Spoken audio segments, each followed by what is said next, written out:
Upper primary লেভেলে physical এডুকেশনের পরীক্ষা হতে চলেছে এবং সেখানে একটা হিউজ পরিমাণ রিক্রুটমেন্ট প্রসেস বা ভ্যাকান্সি কিন্তু সেখানে থাকবে। সেই জন্য আগে থেকে যদি প্রিপারেশনটা নিয়ে থাকো তাহলে বোধহয় তোমাদের পক্ষে বেশ কিছুটা সুবিধা হবে। এখন এসএসসির আমি আর সিলেবাস নিয়ে আজকে কথা বলছি না, কারণ অলরেডি সিলেবাস নিয়ে অনেক কথাই বলা হয়েছে। আজকে আমরা সেই সিলেবাসের অষ্টমতম অধ্যায় বোধহয় টেস্ট মেজারমেন্ট অ্যান্ড ইভ্যালুয়েশন, সেই সম্পর্কে আমরা এই ক্লাসটা অলরেডি হয়ে গেছে, যেহেতু একটা নতুন ছেলে আমাদের সাথে জয়েন করার জন্য আমরা পুনরায় শুরু করছি। এবং তোমাদেরকে বলবো প্রত্যেক এই ক্লাসগুলোর যেগুলো পড়ানো হবে পিপিটিতে প্রত্যেকগুলো নোট ডাউন করে রাখার জন্য ইন ফিউচার তোমাদের কাজে লাগবে। এখন এই টেস্ট মেজারমেন্ট ইভ্যালুয়েশনের আমরা একদম সিম্পল কতগুলো জিনিস যেগুলো বেসিক ধারণা, যে কোশ্চেন নাম্বার 1 আমি এরকম 1 2 3 4 বিভিন্ন প্রকার কোশ্চেন, তার শর্ট উত্তর এবং সেগুলো নিয়ে আমরা বিস্তারিত ইলাবোরেট করব। এখন সেখানে যে কোশ্চেন নাম্বারটা দেখো, ফার্স্ট কোশ্চেন ছিল টেস্ট বা অভিজ্ঞতা বলতে আমরা কি বুঝি। সাধারণত টেস্ট আমরা বলতে কি বুঝি, টেস্ট হচ্ছে এখানে কতগুলো কথা আছে সেগুলো আমরা পরে বলছি। টেস্ট হচ্ছে ধরো কোনো একটা ইনস্ট্রুমেন্ট বা যন্ত্র বা কোনো একটা প্রসেস যার মাধ্যমে কি করি আমরা কোনো কিছুকে পরিমাপ করি বা কোনো কিছুকে ইভ্যালুয়েশন করি। একটা প্রসেস বা একটা পদ্ধতি বা একটা যন্ত্র যার সাহায্যে আমি কোনো কিছুকে অনুমান করার চেষ্টা করছি সেই জিনিসটা ভালো কি খারাপ, সেই জিনিসটা কতটা আমার কাজে লাগবে বা তার প্রোগ্রেস কতটা, এই সমস্ত কিছু বোঝানোর জন্য আমরা কি করি বিভিন্ন প্রকার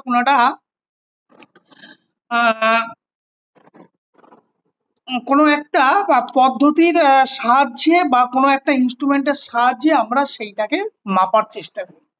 ঠিক সেই জন্যই দেখো এখানে লেখা আছে টেস্ট বা অভিজ্ঞতা হলো একটি বিশেষ ধরনের যন্ত্র পদ্ধতি বা কৌশল, যে কথাটা বলছিলাম, যেটা কি করছে, যা শিক্ষার্থীদের বিভিন্ন প্রক্রিয়ার প্রকাশ ঘটাতে সাহায্য করে। এখানে শুধুমাত্র প্রকাশ ঘটাতে মানে কি, ধরো আমরা যেহেতু এখানে এই যে test measurement in physical education, এগুলো মূলত আমরা কি করি বিভিন্ন শিক্ষার্থী তার পারফরমেন্সকে আমরা ইভ্যালুয়েশন করি, বা এই যে পরীক্ষার যে প্রসেস সেটা করে একটা ইভ্যালুয়েশন করা হয়। তাহলে এই যে ইভ্যালুয়েশন করার যে মাধ্যম, যে কোশ্চেন পেপার, সেটা কি, সেটা হচ্ছে টেস্ট।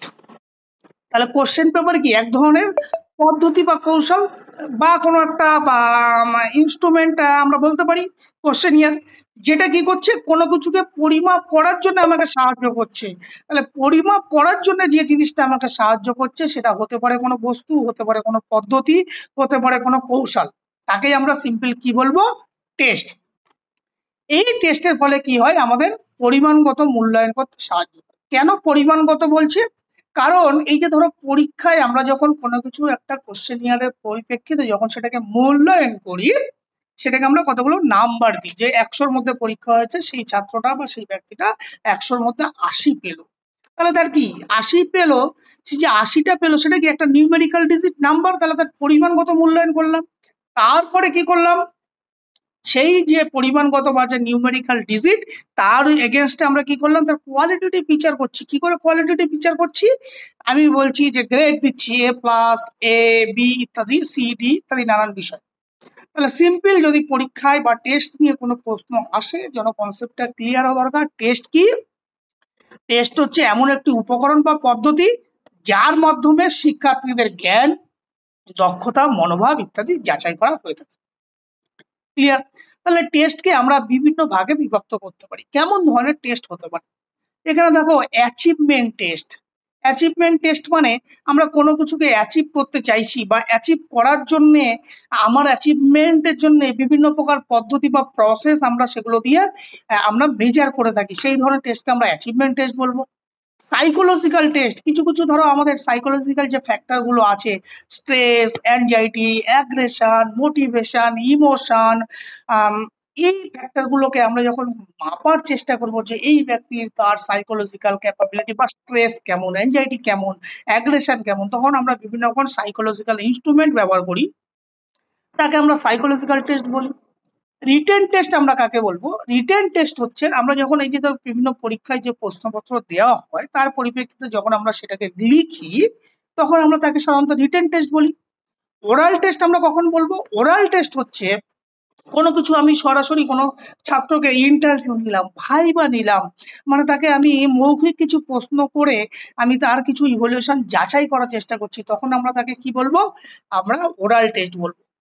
আবার এই যে ডায়াগনস্টিক টেস্ট, ধরো আমরা কোনো মেডিকেলে যখন যাও, কোনো একটা রোগীর ট্রিটমেন্ট করার জন্য বিভিন্ন প্রকার কি করে, কোনো একটা ডাক্তারবাবু তাকে ডায়াগনোসিস করে, বিভিন্ন প্রকার টেস্ট তাকে করে আনতে বলে, মানে কি তাকে আইডেন্টিফাই করতে চায় সঠিক রোগটা কি। এই যে আইডেন্টিফাই করার যে প্রসেস, সেটাই হচ্ছে কি টেস্ট। তাহলে একদম সিম্পল, দেখো এখানে তোমাদের সহজভাবে মনে রাখার জন্য বলো, টেস্ট হলো বিশেষভাবে তৈরি প্রশ্ন বা কার্যক্রম যা দিয়ে তোমাদের শেখার অগ্রগতি যা যাচাই করা হয়। উদাহরণস্বরূপ এমসিকিউ পরীক্ষায় অংশ নেওয়া। দেখো এই যে এমসিকিউ যে কোশ্চেন পেপার, সেটা কিন্তু শুধুমাত্র টেস্ট। আবার যখন বুদ্ধিমত্তার আইকিউ টেস্ট নেওয়া হয়, সেই প্রসেস গুলোই হচ্ছে তোমার কিন্তু টেস্ট। এইবার যদি আসি আমরা স্যার, তাহলে মেজারমেন্ট আর ইভ্যালুয়েশন আমরা কাকে বলবো?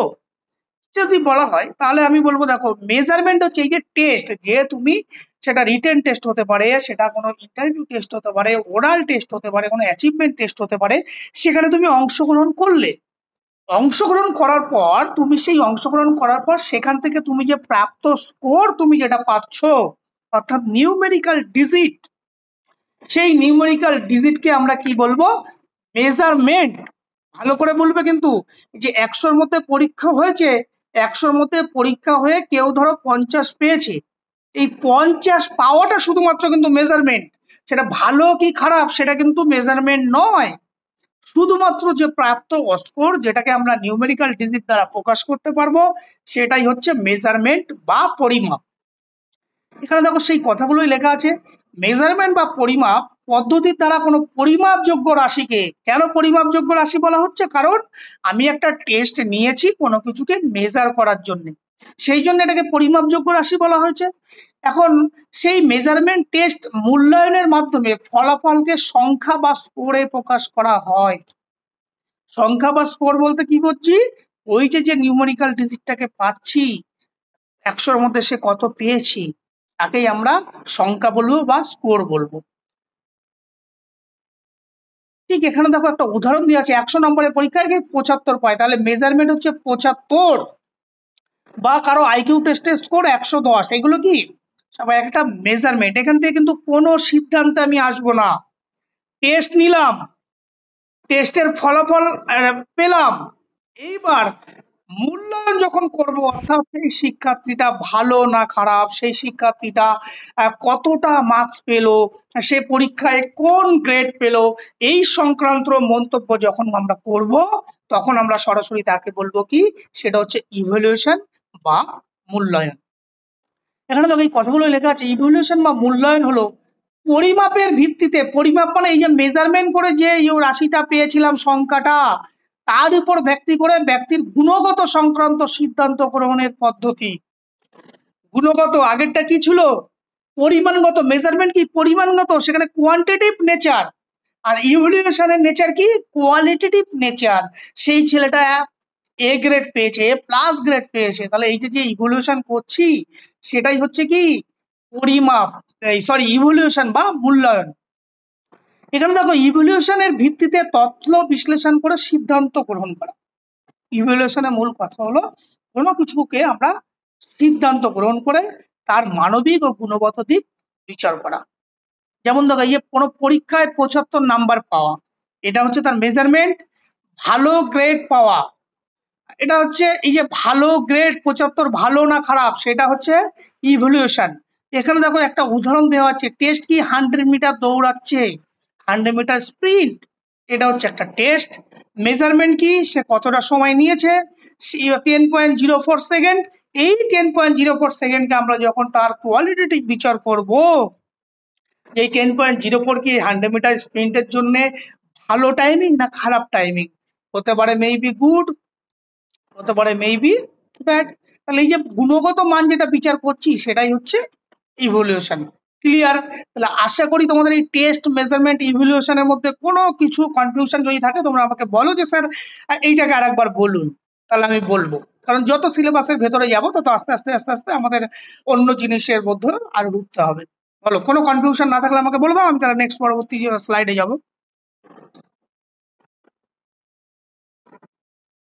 বলো বিপিএড এ যারা আছো তোমরা একটু রেসপন্স করো।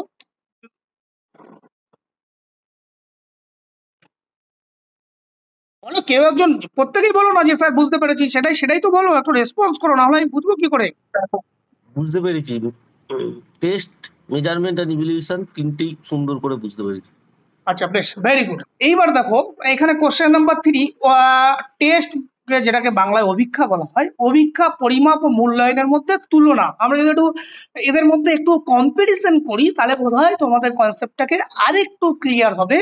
এখানে আমি কতগুলো দেখো বিষয় যার উপর ভিত্তি করে এই তিনটে বিষয়ের মধ্যে একটা কম্পিটিশন করার চেষ্টা করেছি। একটাকে দিয়েছি টেস্ট বা অভিক্ষা, একটাকে দিয়েছি মেজারমেন্ট বা মাপযোগ, আর একটা হচ্ছে ইভ্যালুয়েশন। মূল উদ্দেশ্য, টেস্টের উদ্দেশ্য কি? তথ্য সংগ্রহ করা। টেস্ট আমরা যেটা নেব, অর্থাৎ যে প্রসেস বা যে পদ্ধতি বা যে ইনস্ট্রুমেন্ট আমরা ব্যবহার করব, কেন করব? কোনো তথ্যকে সংগ্রহ করার জন্যই করব। পরীক্ষায় আমাকে নিতে হবে কেন? পরীক্ষা নিয়ে আমি কোনো ইনফরমেশন কালেক্ট করার চেষ্টা করছি, আমি ইন্টারভিউ নেবো কেন? কি কোনো ইনফরমেশন কালেক্ট করার চেষ্টা করছি। সেই জন্য টেস্টের মূল উদ্দেশ্য হচ্ছে তথ্য সংগ্রহ করা। ঠিক মেজারমেন্টের উদ্দেশ্য কি?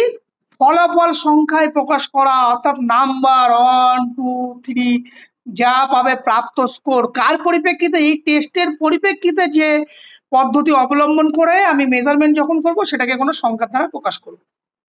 এবার যে সংখ্যাটাকে পাবো সেই সংখ্যার মাধ্যমে আমরা কি করব? কোনো একটা সিদ্ধান্ত নেওয়াকে বিশ্লেষণ করবো। ওটা সিদ্ধান্ত নেবো যে এই নাম্বারটাকে এই পরীক্ষায় সে এই নাম্বারটা পেয়েছে, সেটা ভালো না খারাপ। এটা দেখো ক্লিয়ার।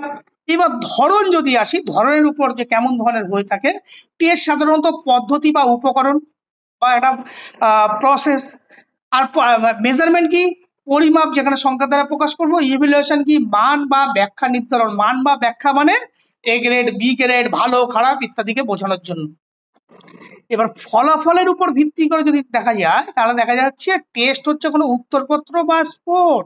এখানে সরি, স্কোরটা ঠিক বলাটা ঠিক হবে না, এখানে হয়তো উত্তরপত্র, এটা হবে প্রশ্নপত্র যেটা আমরা দিচ্ছি। যে প্রশ্নপত্রটাকে আমরা ব্যবহার করছি সেটার উপর ডিপেন্ড করছে মেজারমেন্ট, এই প্রশ্নপত্রের ভিত্তিতে যে স্কোরটা পাচ্ছে সেটা। আর ইভ্যালুয়েশন কি করছি? ভালো, উন্নতি, প্রয়োজন ইত্যাদি যে আমরা কমেন্ট গুলো করছি সেটাই হচ্ছে ইভ্যালুয়েশন। উপাদান কি? বিভিন্ন প্রকার প্রশ্নপত্র, বিভিন্ন প্রকার স্কোর বোর্ড আর বিশ্লেষণ, একই কথা বিভিন্ন ভাবে লেখা আছে। এই হলো মূলত টেস্ট, মেজারমেন্ট, ইভ্যালুয়েশনের মূল পার্থক্য। এইবার আসি যে একটা ভালো টেস্ট যদি হতে চায়, আমরা ফিজিক্যাল এডুকেশন বিভিন্ন সময় বিভিন্ন ধরনের physical fitness ability test, motor fitness ability test, বা বিভিন্ন প্রকার স্পোর্টস স্কিল, ভলিবল খেলার, ফুটবল খেলার, বাস্কেটবল খেলার বিভিন্ন প্রকার টেস্টের আমরা নাম শুনেছি। এখন এই ধরনের একটা ভালো টেস্ট যদি হয় তাহলে আমাদের কি কি দিক মাথায় রাখলে আমরা তখন ভালো টেস্ট বলবো। অনেক সময় কিন্তু পরীক্ষায় এমসিকিউ আসে যে একটি ভালো টেস্টের কতগুলো গুণাবলী কি কি, সেখানে কিন্তু কতগুলো পয়েন্ট দিয়ে দেয়, সেখান থেকে দেখে নিতে হবে। তাহলে এখানে দেখো কতগুলো 8টা মূলত পয়েন্ট আমি এখানে দিয়েছি, যেটা হচ্ছে একটা টেস্টের, ভালো টেস্টের, আদর্শ টেস্টের একটা গুণাবলী, যেটা হচ্ছে কি ভ্যালিডিটি বা যথার্থতা। আমরা বলবো এগুলো বিস্তারিত। আর একটা হচ্ছে রিলায়েবিলিটি, একটা হচ্ছে অবজেক্টিভিটি, একটা হচ্ছে নর্মস, একটা হচ্ছে সিম্পলিসিটি, একটা হচ্ছে ইকোনমি, আর একটা হচ্ছে এডুকেশনাল অ্যাপ্লিকেশন, আর একটা হচ্ছে অ্যাডমিনিস্ট্রেটিভ ফ্যাসিবিলিটি। তাহলে এই যে ধরো এই যে 8টা পয়েন্ট বললাম, পরীক্ষায় কিন্তু এই 8টা পয়েন্টকে ভালো করে মাথায় রাখতে হবে। হয়তো পরীক্ষায় এর মধ্যে থেকে যে কোনো একটা দিতে পারে, বাদ বাকি পয়েন্টগুলো যদি নাও থাকতে পারে তখন কিন্তু ওই যে অপশনটা থাকবে সেটাকে কিন্তু তোমাদের সঠিক বলতে হবে। তাহলে এইগুলো কিন্তু ভালো করে মাথায় ঢুকিয়ে নেওয়াটা দরকার বা মুখস্থ রাখাটা দরকার। এখন এই যে যে অবজেক্টিভ গুলো আমরা বলছিলাম ভালো টেস্টের বৈশিষ্ট্য, সেগুলো সম্পর্কে আমরা যদি একটু দেখি যে ভ্যালিডিটি বা বৈধতা বলতে কি বোঝো। বহুবার কিন্তু এই প্রশ্নটা, এই ভ্যালিডিটি সম্পর্কে এসএসসি বলো, কেবিএস বলো, এমবিএস বলো, সেখানে কিন্তু কয়েকবার দেখা গেছে ভ্যালিডিটি সম্পর্কে অনেকগুলো প্রশ্নই বারবার এসেছে।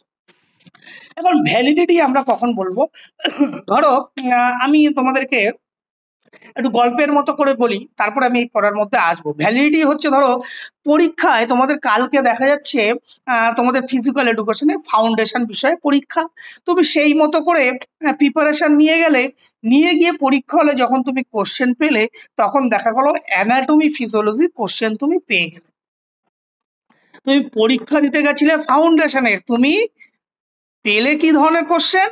Anatomy physiology. তাহলে যে টেস্ট, কথাটা বলার উদ্দেশ্য হচ্ছে আমি যেটা মেজার করতে চাইছি, অর্থাৎ যেটা আমি যে কোনো শিক্ষার্থীর মধ্যে থেকে কোনো বিষয়কে, যখন তুমি কোনো পার্টিকুলার বা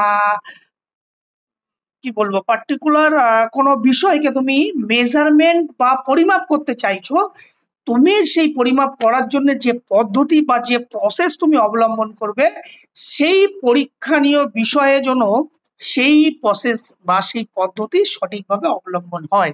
অর্থাৎ তুমি যদি ফাউন্ডেশনের কে মেজারমেন্ট করতে চাও, তাহলে পরীক্ষার জন্য তোমাকে ফাউন্ডেশন রিলেটেডই কোশ্চেন পেপার থাকে, অন্য কোনো প্রশ্ন পেপার থাকে না। সেই কথাগুলো এখানে বলা আছে, দেখো যে উদ্দেশ্যে পরীক্ষা নেওয়া হবে, পরীক্ষার পদ্ধতি যেন তার জন্যই গঠিত হয়। এই যে বলছিলাম ফাউন্ডেশন আমি মেজার করতে চাই, তাহলে পরীক্ষার প্রশ্ন ফাউন্ডেশনের মতোই হবে। অর্থাৎ পরীক্ষণীয় বিষয় ব্যতীত অন্য কোনো বিষয় পরীক্ষার অভিজ্ঞতা থাকবে না। তার মানে কি, ফাউন্ডেশনের পরীক্ষা, ফাউন্ডেশন মেজার করতে চাইছি স্যার, অ্যানাটমি ফিজিওলজি কোশ্চেন পেলো, তাহলে কি ফাউন্ডেশনকে আমি সঠিকভাবে মেজার করতে পারবো? পারবো না। তাহলে ভালো একটা ভ্যালিডিটি তাহলে কখন বলবো? যে বিষয়কে আমি মেজার করতে চাইবো আমার পরীক্ষণীয় বিষয় যেন সেটাই হয়, অন্য কোনো বিষয় যেন না থাকে। এখানে উদাহরণ দেখো, উদাহরণ কি দেওয়া আছে, যেমন পায়ের বিস্ফোরক শক্তি পরিমাপ করার জন্য ভার্টিক্যাল জাম্পের পরীক্ষা নিতে হবে। হ্যাঁ, ধরো আমরা যদি চাই যে আমাদের লেগ এক্সপ্লোসিভ স্ট্রেংথ আমরা মেজার করতে চাই, তার জন্য কিন্তু আমরা লেগ এক্সপ্লোসিভ স্ট্রেংথ মাপার জন্য স্ট্যান্ডার্ডাইজ টেস্টই ব্যবহার করব। সেখানে কিন্তু অন্য কোনো পরীক্ষা আমরা অপেক্ষা কিন্তু নেব না। আবার কোনো ব্যক্তির ওজন পরিমাপের জন্য ওজন মাপক যন্ত্রই ব্যবহার করতে হবে, সেখানে কিন্তু উচ্চতা বা তাপমাত্রা পরিমাপের যন্ত্র ব্যবহার করা যাবে না। তাহলে ভ্যালিডিটির মূল বক্তব্য কি বলতে চেয়েছে? ভ্যালিডিটি বলতে চেয়েছে আমি যে টেস্টটাকে মেজার করতে চাইবো বা যে উদ্দেশ্যটাকে আমি ফুলফিল করতে চাইবো, যেন আমার অভিজ্ঞতা বা আমার প্রসেস বা আমার প্রশ্নপত্র বা আমার পদ্ধতি বা আমার কৌশলে যেন সেই বিষয় নিয়েই থাকে, অন্য কোনো বিষয় যেন না থাকে, তখন আমরা তাকে বলবো ভ্যালিডিটি বা বৈধতা। ক্লিয়ার? এখন এই ভ্যালিডিটি বা বৈধতা কত ধরনের হয়ে থাকে, মাঝে মধ্যেই প্রশ্ন হয়ে থাকে। এখানে মূলত দেখো ভ্যালিডিটি বা বৈধতা মূলত 3 প্রকার। কি কি এই নামগুলো মনে রাখো। এই ডিটেলস তোমাদের এসএসসির জন্য অতটা গুরুত্বপূর্ণ নয়, নেট সেটের জন্য ঠিক আছে। তবে আমি বলে দিচ্ছি, একটুখানি শুনে নাও। একটার নাম হচ্ছে কন্টেন্ট ভ্যালিডিটি, 2 নম্বর হচ্ছে কনস্ট্রাক্ট ভ্যালিডিটি, 3 নম্বর হচ্ছে ক্রাইটেরিয়ান ভ্যালিডিটি। তাহলে এই তিনজনের মধ্যে পার্থক্য কি? কন্টেন্ট ভ্যালিডিটি বলছে বিষয়বস্তুর সাথে কতটা সম্পর্ক আছে, অর্থাৎ তুমি যেটা মেজার করতে চাইছো সেই টেস্টটার সাথে তোমার পরিমাপযোগ্য যে রাশি তুমি যেটাকে চাইছো মেজার করতে, তার মধ্যে কতটা সম্পর্ক তোমার মধ্যে আছে। কনস্ট্রাক্ট ভ্যালিডিটি কি বলছে? ধারণাগত বিষয়, যেমন বুদ্ধিমত্তা, আত্মবিশ্বাস, পরিমাপে কতটা সক্ষম। অর্থাৎ ধরো কিছু কিছু সাইকোলজিক্যাল বা কিছু কিছু ইনস্ট্রুমেন্ট বা কিছু কিছু প্রসেস আছে, যেটা তুমি চাইছো কোনো ব্যক্তির স্ট্রেস মেজার করবে, অর্থাৎ তুমি স্ট্রেস মেজার করার জন্য তুমি যে স্ট্রেস মেজার যে ইনস্ট্রুমেন্টটা ব্যবহার করলে, সেই ইনস্ট্রুমেন্ট কি সঠিকভাবে তোমার স্ট্রেসটাকে মেজার করবে? তো সেটা কি পুরোপুরি স্ট্রেসটাকে মেজার করতে পারবে? এই ধরনের কোনো ক্রাইটেরিয়া, তখন তাকে আমরা বলবো কনস্ট্রাক্ট ভ্যালিডিটি। ক্রাইটেরিয়ান ভ্যালিডিটি কি বলেছে? বাইরের কোনো মানদণ্ড বা রেজাল্টের সাথে কোনো মিল আছে কিনা, অর্থাৎ এই যে আমরা একটা ভালো টেস্টের একটা নর্মস বলেছিলাম থাকে, যে সমস্ত টেস্ট একটা নর্মস থাকে, যে পরীক্ষা হয় পরীক্ষারও কিন্তু একটা নর্মস থাকে। এখন সেই নর্মসটা, তুমি যে টেস্টটা নিচ্ছ সেই টেস্টের সাথে আদার্স কোনো টেস্ট, তার মধ্যে কোনো ইন্টার রিলেশন সম্পর্ক আছে কিনা, তখন সেটাকে দেখাকে বলা হয় ক্রাইটেরিয়ান ভ্যালিডিটি। যদিও এইগুলো শুধু নাম জেনে রাখলেই হবে, বিস্তারিত নেট সেটের ক্লাস যারা আছো তোমাদেরকে সেই ক্লাসে আমি বলবো। নেক্সট কোশ্চেন কি? রিলায়েবিলিটি, অর্থাৎ এই যে ভ্যালিডিটির পরে আমরা রিলায়েবিলিটি হচ্ছে একটা আদর্শ টেস্টের অন্যতম বৈশিষ্ট্য। রিলায়েবিলিটি কথাটা বলতে কি বলতে চেয়েছে? যে রিলায়েবিলিটি অর্থাৎ আমি যে ইনস্ট্রুমেন্ট বা আমি যে টেস্টটাকে ব্যবহার করব, যদি সেই টেস্টটা কোনো একজন শিক্ষার্থীকে বারবার সেই টেস্টটাকে নিয়ে হয়, তাহলে যেন একই রকম রেজাল্ট পাওয়া যায়। অর্থাৎ সেই রিলায়েবল জন্য সেই বিষয়টা, ধরো কোনো ব্যক্তি যদি তার ওজন মাপা হয় এবং সেটা বিভিন্ন ব্যক্তি দ্বারা যদি আমি সেই ব্যক্তির ওজনটা মাপি, তখন কি ওজন কি পাল্টে যাবে না একই রেজাল্ট হবে? অলওয়েজ একই রেজাল্ট হবে। এখন এই যে পরীক্ষায় আমরা ধরো বিভিন্ন রকম অনেক সময় সাবজেক্টিভ প্রশ্ন হয়, কখনো অবজেক্টিভ প্রশ্ন হয়। এখন যদি সাবজেক্টিভ ইভ্যালুয়েশন কোনো বিষয়ের করা হয়, তখন যদি বিভিন্ন ব্যক্তি দ্বারা সেই সাবজেক্টিভ খাতা দেখানো হয়, তখন দেখা যায় নাম্বারের ক্ষেত্রে বিভিন্ন প্রকার ভ্যারি করে কখনো কখনো। কিন্তু যদি এমসিকিউ রিলেটেড কোনো কোশ্চেন থাকে যেখানে সরাসরি কোনো ব্যক্তির উত্তর, তাহলে সেই রেজাল্ট কোনো ছাত্রের রেজাল্ট যদি 10 জন ব্যক্তিকে দিয়ে আমি চেক করি, সেক্ষেত্রে কিন্তু একই রেজাল্ট কিন্তু আমি পাবো। তখন আমরা তাকে বলবো রিলায়েবিলিটি। অর্থাৎ তুমি যে টেস্টটা নিচ্ছ সেই টেস্টটা যদি বিভিন্ন ব্যক্তি দ্বারা সেই টেস্টটা পরিচালিত হয়, তাহলে কিন্তু একই রেজাল্ট পাওয়ার যে সম্ভাবনা থাকবে, তখন তাকে আমরা বলবো হ্যাঁ এই টেস্টটার মধ্যে রিলায়েবল আছে, নির্ভরযোগ্যতা আছে। এখানে কি বলছো দেখো, রিলায়েবিলিটি বোঝায় কোনো টেস্ট বা পরিমাপ একাধিকবার, দেখো একাধিকবার বিভিন্ন পরিস্থিতিতে করলেও একই বা কাছাকাছি ফল দিচ্ছে কিনা সেটা দেখার। এক বা একাধিক ব্যক্তি, দল, পারিপার্শ্বিক পরিবারে বারবার একই বস্তু বা ব্যক্তির বিষয় পরিমাপ করলে একই ফলাফল হওয়া উচিত। এখন কোনো ব্যক্তিকে ধরো ওজন মাপার জন্য তুমি একটা ওজন মাপক যন্ত্রের উপর দাঁড় করিয়ে দিয়েছো, তাকে বারবার বিভিন্ন ব্যক্তিকে বলছো যে ওই ব্যক্তির কাছে গিয়ে ওজন মেপে যায়, রেজাল্ট পাল্টাবে? কখনোই পাল্টাবে না। এই ধরনের বৈশিষ্ট্য কিন্তু একটা ভালো টেস্টের মধ্যে অবশ্যই থাকা দরকার। এই যে উদাহরণ কি বলেছে, কোনো ব্যক্তির কোনো সময়ের ওজন বিভিন্ন দল বা ব্যক্তি কর্তৃক পরিমাপিত হলেও মোটামুটি ভাবে একই ফলাফল পাবো। অর্থাৎ রিলায়েবল, যে বিভিন্ন ব্যক্তি যদি আমাকে সেই কাজটা করে, সেই টেস্টটাকে মেজারমেন্ট করে, তাহলে একই রেজাল্ট মোটামুটি পাবো। অবজেক্টিভ এমসিকিউ প্রশ্ন, এই জন্যই কিন্তু বিভিন্ন কম্পিটিটিভ এক্সামে রিলায়েবিলিটি আনার জন্য কিন্তু অবজেক্টিভ টাইপ কোশ্চেন হয়েছে। আগে কিন্তু এসএসসি তে সাবজেক্টিভ টাইপ কোশ্চেন আসতো, যেখানে কিন্তু 2 নম্বরের মার্কসে একটা জায়গা দেওয়া থাকতো, সেখানে বিস্তারিত লিখতে হতো সাবজেক্টিভ। এখন কিন্তু রিলায়েবিলিটি আনার জন্য ধীরে ধীরে সমস্ত পরীক্ষায় কিন্তু এমসিকিউ ওরিয়েন্টেড হয়ে যাচ্ছে, কারণ সেখানে যাতে কোনো এক্সপার্টের বায়াসনেস কাজ না করতে পারে, সেই জন্য কিন্তু রিলায়েবিলিটি ভীষণভাবে জরুরি। এখন ওই রিলায়েবিলিটির বেশ কিছু প্রকারভেদ আছে, টাইপস অফ রিলায়েবিলিটি, শুধু নামগুলো জেনে যাও তাহলেই হবে তোমাদের ক্ষেত্রে। সেটা কি বলছে, test retest reliability. Test retest reliability মানে কি, এক ব্যক্তির উপর একই টেস্ট সময়ের ব্যবধানে একই ফলাফল পাওয়া যায় কিনা। মানে একবার এখন টেস্ট নিলাম, আবার পরে টেস্ট নেব, তারপরে আবার নেবো, তাহলে একই ব্যক্তিকে বারবার টেস্ট করলে একই ফলাফল যাচ্ছে কিনা, তখন আমরা তাকে কি বলবো, টেস্ট রিটেস্ট রিলায়েবিলিটি। ইন্টাররেটার রিলায়েবিলিটি আমরা কখন বলবো, যখন 2 বা ততোধিক মূল্যায়নকারী একই ফলাফল দেয় কিনা। অর্থাৎ আগেরটা কি ছিল, টেস্ট রিটেস্টকে একজন ব্যক্তিকে বারবার আমি ওজন মাপছিলাম ধরো। টেস্ট রিটেস্টে কি বলেছে, এই ইন্টার রিলায়েবিলিটিতে কি বলেছে, সেখানে কি বলেছে, আমরা একাধিক ইভ্যালুয়েটরকে দিয়ে মূল্যায়ন করাবো, যে তুমি পরীক্ষায় যে এক্সামটা দিয়েছো সেই এক্সামে কোনো একটা এক্স এক্সামিনার এটা এত মার্কস দিয়েছে, এইবার আমি সেই খাতাটা ওয়াই এক্সামিনারকে দেবো, জেড এক্সামিনারকে দেবো, এবিসিডি কে দেবো, একাধিক এক্সপার্টকে আমরা দেবো, তখন সেই ফলাফল একই রকম দিচ্ছে কিনা, তখন আমরা তাকে বলবো ইন্টাররেটার রিলায়েবিলিটি। ক্লিয়ার? 3 নম্বর হচ্ছে কি, ইন্টারনাল কনসিস্টেন্সি। ইন্টারনাল কনসিস্টেন্সি মানে কি, একটি টেস্টের বিভিন্ন প্রশ্ন একে অপরের সাথে কতটা সামঞ্জস্যপূর্ণ। অর্থাৎ আমরা যখন কোনো প্রকার টেস্ট বা প্রসেস নিই, সেখানে অনেকগুলো স্টেপ আমাদের ফলো আপ করতে হয়। সেটা এই যে তোমরা যখন রিটেন এক্সাম দাও, সেখানে বিভিন্ন ধরনের ভ্যারাইটিস কোশ্চেন থাকে, একটা কোশ্চেনের সাথে 2+3+5+6 ইত্যাদি বিষয়গুলো থাকে। এই প্রত্যেকটা প্রশ্নের মধ্যে যত একটা রিলেশনশিপ, মানে একটা লিঙ্ক যেন থাকে, এমন নয় যে একটা প্রশ্ন তুমি দিলে সেই একই প্রশ্নের নাম্বারে অন্য ধরনের একটা সমস্ত কিছু ওই টপিকের বাইরে অন্য রিলেটেড কোনো প্রশ্ন বা অন্য ধরনের কোনো প্রসেস সেইটা যেন না থাকে কোনো টেস্টের ক্ষেত্রে, তখন তাকে আমরা বলবো ইন্টারনাল কনসিস্টেন্সি, যেন তোমার পরীক্ষার যে টেস্ট সেটা যেন থাকে। স্প্লিট হাফ মেথড আমরা কখন বলবো, এই টেস্টকে সমানভাবে দুটি ভাগে ভাগ করে উভয় ভাগের স্কোরের মধ্যে কোরিলেশন করা হয়। অর্থাৎ স্প্লিট হাফ, তোমার টেস্টের যে প্রসেস থাকবে সেই প্রসেসকে কি করব, আমরা ইকুয়ালি ডিভাইডেড করে দেবো, ডিভাইডেড করে আমরা আলাদা আলাদা ভাবে টেস্ট নেবো, নিয়ে তাদের মধ্যে একটা ইন্টারপার্সোনাল রিলেশনশিপ দেখবো, তার জন্য স্ট্যাটিস্টিক্স এর ভাষায় তাকে বলা হয় কোরিলেশন করব, দুজনের মধ্যে কোনো সম্পর্ক আছে কিনা। দেখালো তোমার একটা টেস্টের মধ্যে 6টা আইটেম আছে। এখন এই 6টা আইটেমকে আমি তিনটে তিনটে আইটেমে ভাগ করব।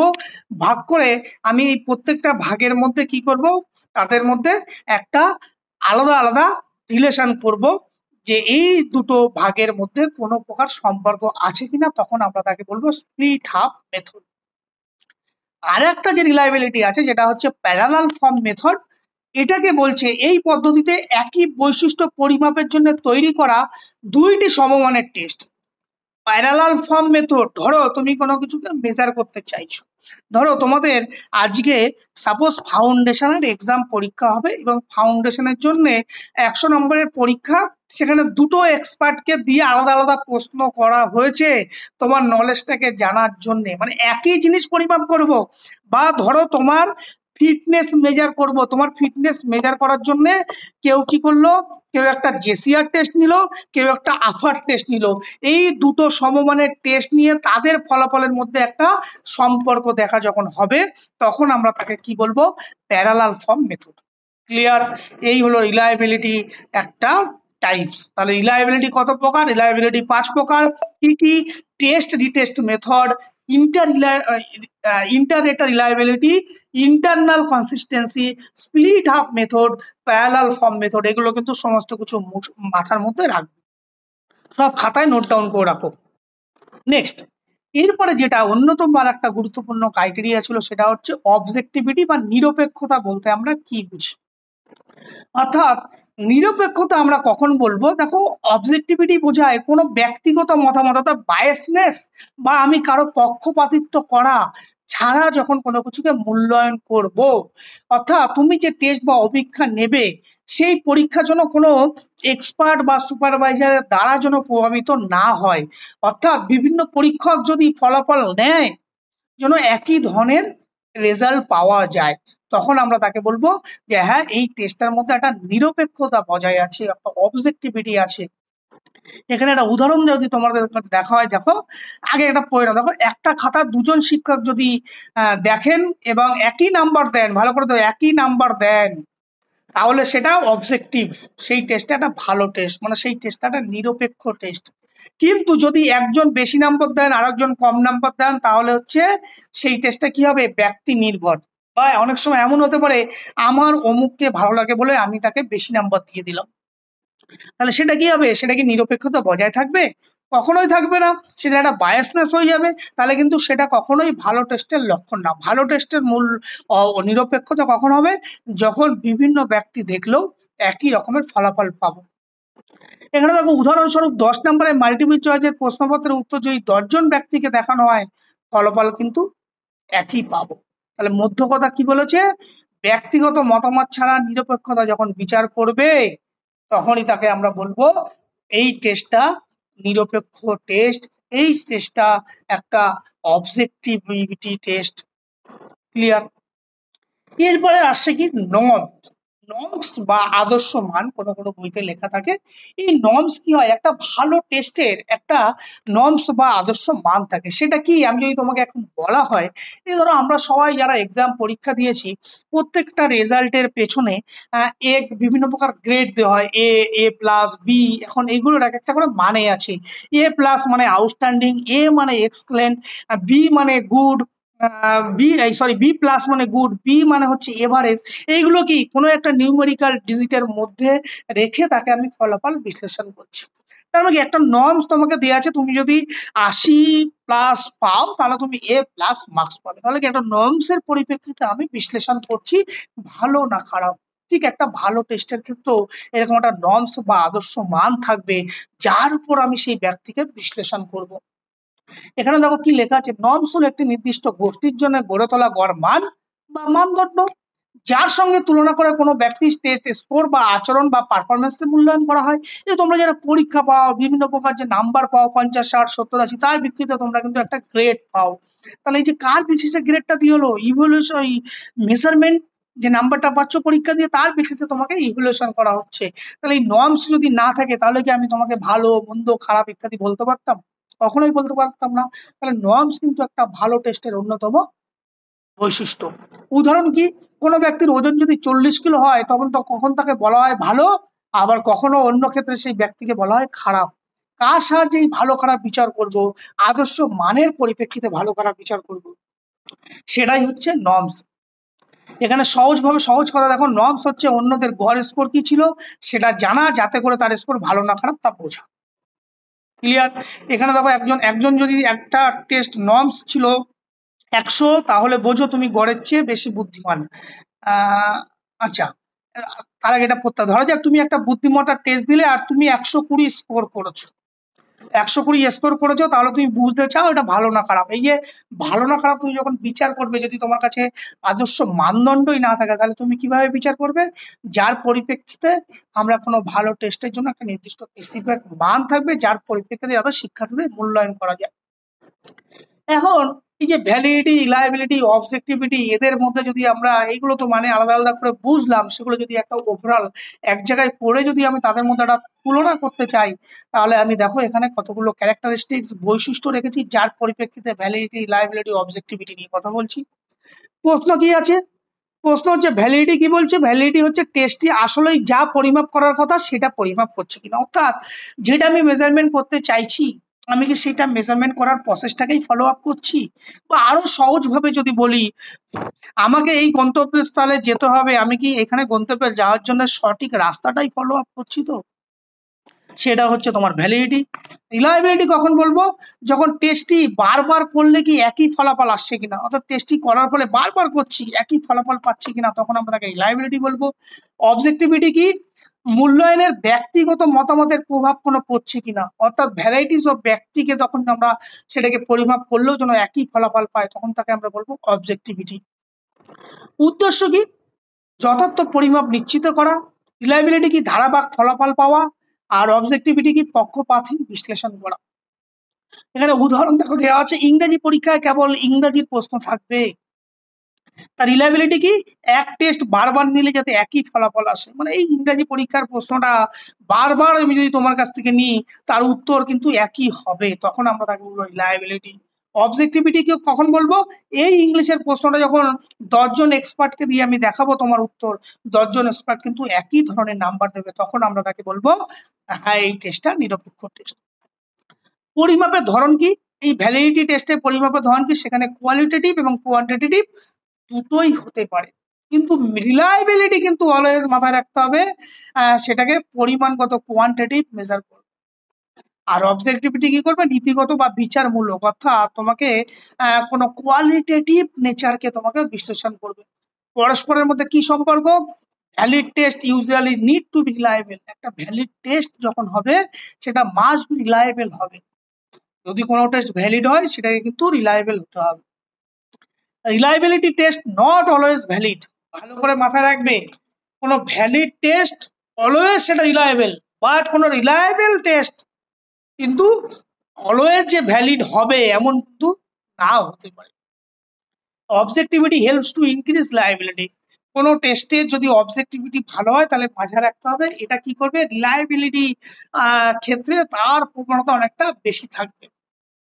এখানে সিম্পলি এক কথায় দেখো বলা আছে ভ্যালিডিটি রিলায়েবিলিটি সম্পর্কে, ভ্যালিডিটি টেস্ট আসলে যা বলা হয়েছে তা পরিমাপ করছে কিনা, রিলায়েবিলিটি বারবার করলে একই ফলাফল, অবজেক্টিভিটি বিভিন্ন প্রকার বিচার মূল্যায়নের পক্ষপাত আছে অর্থাৎ বায়োসনেস।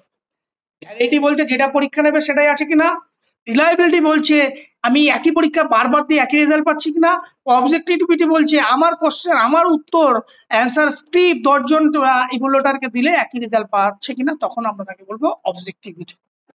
ক্লিয়ার? এই হলো মোটামুটি আজকে ছোট্ট একটা ক্লাস। এখন আমি আর একটু নিতে পারতাম, কিন্তু আমি আজকে আর নিতে চাইছি না, আমার শরীরটা ঠিক মতো পারমিট করছে না। আহ তোমরা বলো এখান থেকে যদি তোমাদের কোনো প্রকার কোয়ারিজ বা কিছু থাকে তোমরা আমাকে বলো।